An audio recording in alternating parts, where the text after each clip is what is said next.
Alhamdulillahilladzi ja'ala fis samai burujan wa ja'ala fiha sirajan wa qamaran munira. Asyhadu an la ilaha illallah wahdahu la syarikalah wa asyhadu anna Muhammadan abduhu wa rasuluh alladzi la nabiyya ba'dah. Allahumma salli ala sayyidina Muhammad wa ala alihi sayyidina Muhammad. Fa ya ayyuhal muslimun ittaqullaha haqqa tuqatih wa la tamutunna illa wa antum muslimun. Qala Allah ta'ala fi kitabihil karim, a'udzu billahi minasyaitonir rajim, bismillahirrahmanirrahim.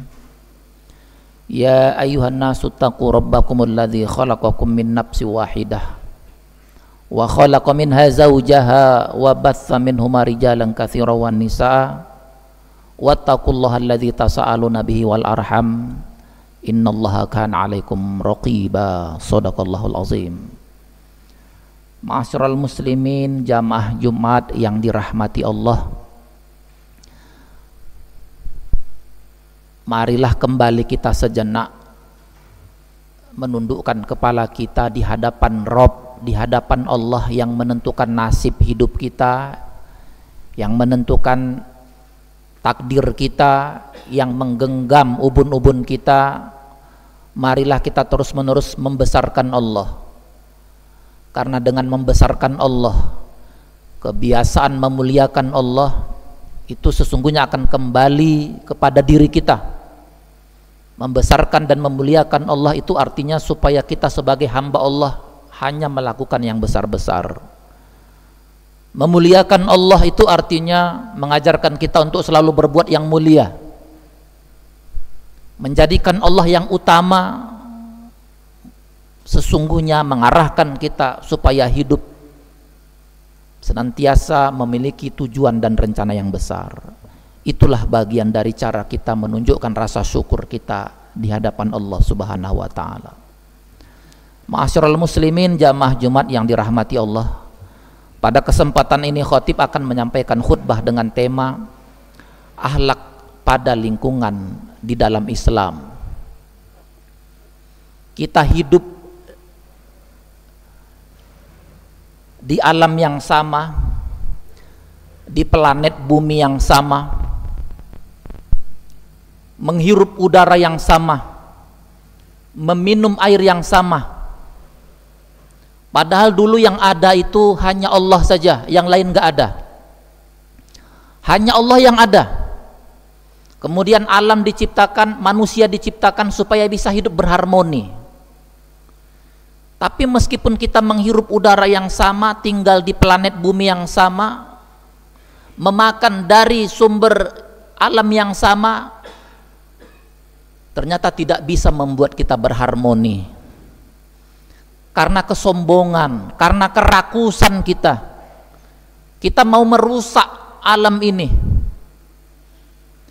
Karena ketamakan kita, kita ingin dapat lebih banyak. Kita kuras alam ini,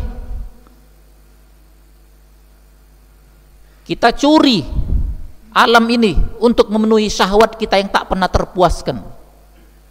Tambangnya kita habisi.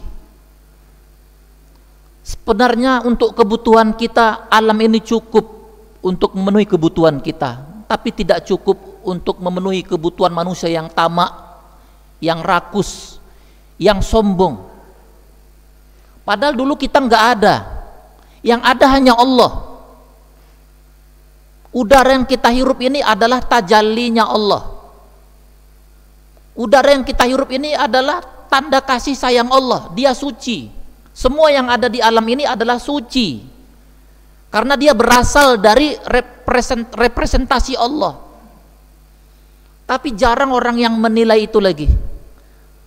Pohon-pohon tidak dianggap suci. Akhirnya pembalakan liar, penebangan hutan begitu liar, dibakar, digunduli, nggak ada habis-habisnya. Padahal pohon-pohon itu suci, pohon-pohon itu bertasbih, memuji Allah, tapi dia dianggap benda mati. Sehingga manusia berbuat semaunya. Berapa puluh juta hutan-hutan yang sudah digunduli, pohon-pohon ditebangi karena kerakusan manusia, untuk memenuhi kerakusan manusia yang tidak pernah ada puas-puasnya. Itulah yang mengakibatkan bencana. Bencana alam, banjir, gempa, virus yang berkepanjangan seharusnya bisa dicegah kalau kita menganggap semua alam ini suci, pohon-pohon suci, air suci. Tapi tidak, manusia menumpahkan darah di tanah yang suci ini, menumpahkan darah. Pembunuhan terjadi di mana-mana di tanah yang suci ini, perampokan terjadi di mana-mana. Virus-virus yang seharusnya hinggap di pohon-pohon, di hutan-hutan, tapi karena banyak pohon-pohon yang sudah ditebangi, akhirnya virus hinggap ke dalam diri manusia, ke dalam diri kita. Kalaulah virus terus terjadi, bencana alam terus terjadi, maka pertanyaannya, apa fungsi kehadiran manusia di dunia ini yang katanya sebagai khalifah Allah? Menjadi khalifah Allah itu seperti tidak ada makna, karena kita tidak bisa lagi mencegah bencana-bencana yang begitu banyak terjadi ini. Tanah yang suci dikotori dengan pembunuhan, pertumpahan darah. Kalau saja alam ini bisa berbicara, dia akan mengatakan, lebih bagus kami hidup tanpa ada manusia. Alam ini tanpa manusia bisa berkembang biak. Tapi coba manusia tanpa ada alam, apa bisa kita survive? Nggak bisa. Tapi apa rasa terima kasih kita kepada alam ini? Dia sudah memberikan udara sehingga kita bisa bernapas. Lewat alam ini mengeluarkan sayur mayur, kita bisa makan. Mengeluarkan hewan-hewan sehingga dagingnya bisa kita makan. Tapi apa rasa syukur kita kepada alam ini? Justru ketamakan kita yang kita tunjukkan. Kata para ulama, alam ini kita buat berdarah-darah, dia terluka-luka. Karena kerakusan kita yang tidak pernah terpuaskan. Karena itu, ma'asyiral muslimin, jamaah Jumat yang dirahmati Allah, alam ini tempat kita bersujud, alam ini tempat bermuhasabah. Jadi jangan kotori lagi alam ini dengan dosa-dosa kita, dengan kesombongan kita. Cukuplah sudah bencana-bencana yang demikian luas, yang merenggut nyawa begitu banyak, yang membuat kita takut datang ke masjid, sehingga ibadah kita terganggu. Akal kita terganggu karena kita nggak mau lagi belajar, karena takut mati, nyawa kita pun terancam, harta kita terancam, anak keturunan kita terancam, semuanya nggak bisa kita laksanakan. Padahal tujuan tertinggi dari syariah adalah menjaga agama, menjaga nyawa, menjaga akal, menjaga harta, menjaga keturunan, semuanya nggak bisa kita laksanakan. Tujuan tertinggi syariah nggak bisa kita lakukan kalau kita terancam oleh alam yang terus rusak oleh tangan-tangan kita yang kotor. Karena itu menjaga alam supaya tetap supaya tetap asri, menjaga alam ini supaya jangan lagi ada penggundulan, pengerokan lautan, pengerokan tanah untuk tambang. Kalau itu diteruskan, bencana-bencana tadi akan terus mengancam agama kita, mengancam harta, mengancam nyawa, mengancam akal pikiran kita. Karena itu menjaga alam ini tetap harmoni dengan kita sama pentingnya dengan sholat. Menjaga alam ini sama pentingnya dengan membaca Quran. Karena alam ini juga wahyu Allah dalam bentuk alam, makanya disebut ayat-ayat kauniyah. Bagaimana kita mensucikan Al-Quran yang 30 juz, begitu pula kita mensucikan alam ini. Tapi siapa yang berpikir seperti ini? Tidak banyak, karena kita terus menerus digoda oleh nafsu serakah, pingin tambah banyak, pingin mengumpul-ngumpul terus, sehingga wajar alam ini semakin terdesak. Kita tidak bisa membayangkan dalam 10-20 tahun ke depan, ketika planet bumi ini semakin terdesak, ketika pemanasan global semakin menjadi-jadi, sehingga kita susah tidur, akhirnya stres di mana-mana. Kita tidak bisa membayangkan kalau air bersih susah didapat, sehingga kita berwudu pun harus pakai air yang kotor, bernajis. Itulah sebenarnya gambaran yang disebutkan oleh Rasulullah SAW. Banyak orang yang ambil air wudu tapi boros. Ada sahabat yang bertanya kepada Rasulullah, "Ya Rasul, apakah berwudu perlu juga dihemat airnya?" Iya, perlu hemat. Meskipun engkau berwudu di air yang mengalir, tetap harus hemat. Jaga kebersihan air, jaga kebersihan diri. Jangan sampai kita disiksa dalam kubur karena kita kotor. Tidak benar istinjanya, sebagaimana kita membaca dalam riwayat banyak orang yang disiksa dalam kubur karena kotor. Jadi urusan kebersihan alam, kebersihan diri, karena diri kita bagian daripada alam. Diri kita ini adalah mikrokosmos dari makrokosmos yang luas, tapi kita sebagai khalifah Allah memiliki tanggung jawab yang besar untuk menjadikan alam ini sebagai wahyu Allah yang harus kita baca. Bagaimana membaca alam, ayat-ayat kauniyah ini? Dengan berharmoni dengan alam. Ketika kita berwudu, melihat pohon, melihat lautan, yang terrefleksikan dari hati kita adalah Rabbana ma khalaqta hadza batila. Sungguh tidak ada yang sia-sia. Jadi dengan memandang alam ini bagian daripada munajat, tafakur kita, tadzakur, tadabbur kita kepada alam, itu adalah bagian daripada beribadah. Justru orang yang bertafakur sesaat, kata Rasulullah SAW, sama seperti beribadah 80 tahun. Tapi kesibukan kita di dunia ini membuat kita jarang bertafakur, membuat kita jarang bermuhasabah. Begitu banyak buah-buahan yang sudah kita nikmati, udaranya kita hirup, airnya kita minum, dagingnya kita makan, tapi kita tidak pernah punya rasa terima kasih kepada alam ini. Konon kepada Allah yang tak nampak, sedangkan kepada yang nampak kita tak bisa berterima kasih. Kita sholat dengan nyaman di masjid ini, sujud di tempat yang bersih ini, berwudu di air yang bersih, tapi kita jarang berterima kasih kepada pengurus-pengurus masjid yang 24 jam memikirkan masjid ini supaya kita bisa sholat dengan khusyuk. Kalau kepada yang nampak kita tak bisa berterima kasih, bagaimana kepada yang tidak nampak? Ma'asyiral muslimin, jamaah Jumat yang dirahmati Allah, kita tidak tahu berapa lama lagi usia bumi ini, tapi tanggung jawab kita menjaga bumi ini tetap asri, bumi ini tetap bersih, itu adalah kewajiban yang sangat besar. Allah Subhanahu wa ta'ala memberikan nama-nama surat dalam Al-Quran, banyak diambil dari nama-nama alam, supaya ketika melihat alam ini kita terus bertafakkur, bertadzakur. Ada namanya surat Al-Fil, itu bagian daripada alam. Al-Baqarah, An-Namal, Al-Ankabut, An-Nahl. Ada nama surat Al-Qamar, Asy-Syams, banyak nama-nama alam, supaya kita, pikiran kita melihat alam ini tambah khusyuk dalam ibadah-ibadah kita, tambah semangat membesarkan Allah, memuji Allah. Cukuplah bencana-bencana yang belakangan ini terjadi. Kenapa? Karena kita membiarkan begitu banyak kezoliman. Akhirnya kita yang diam, kita kena juga getahnya.